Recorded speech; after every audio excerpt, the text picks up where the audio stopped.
Just your general impressions of this basketball team after X number of practices.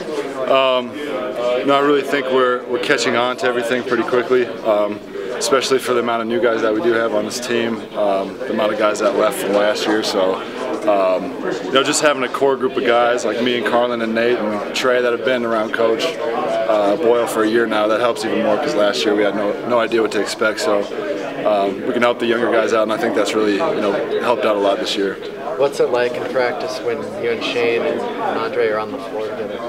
It's great. I mean, it really allows us to play with a lot of length.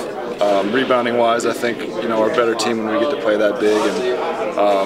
And Dre's so athletic; he covers so much ground with his size that I think being able to play big lineups this year won't really hurt us, quickness wise. So. Coach Boyle said that Trey Eckloff had a pretty good offseason, and he's poised to do more his senior year. What have you noticed about Trey? I mean, his post moves have just improved a lot. He's like really starting to want the ball more down on the block. He's a lot more comfortable playing down there. You can tell he worked on his game. Just spin moves up and under, stuff like that.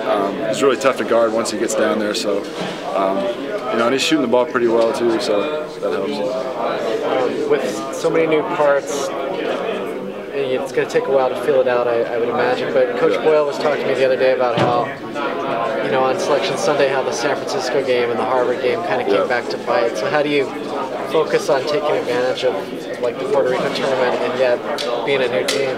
I mean, whatever lineup we put out there, whatever rotation of guys that are playing, we just got to be ready to play and just play hard. Everybody at the beginning of the year, is going through some sort of a transition, so we're in the same boat as everybody else. So we just need to just be ready to play and not take any of the games for granted at the beginning of the season, especially in November and December.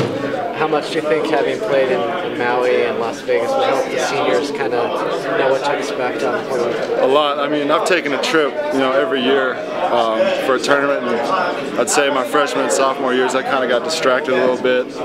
Kind of was more of a tourist, but now you kind of know what to expect. You're there to play and to do well. So it'll be fun to go down there for sure and go to Puerto Rico and be in a tropical area. But at the same time, we just got to realize it's 3 big games, and that we need to go down there and play well.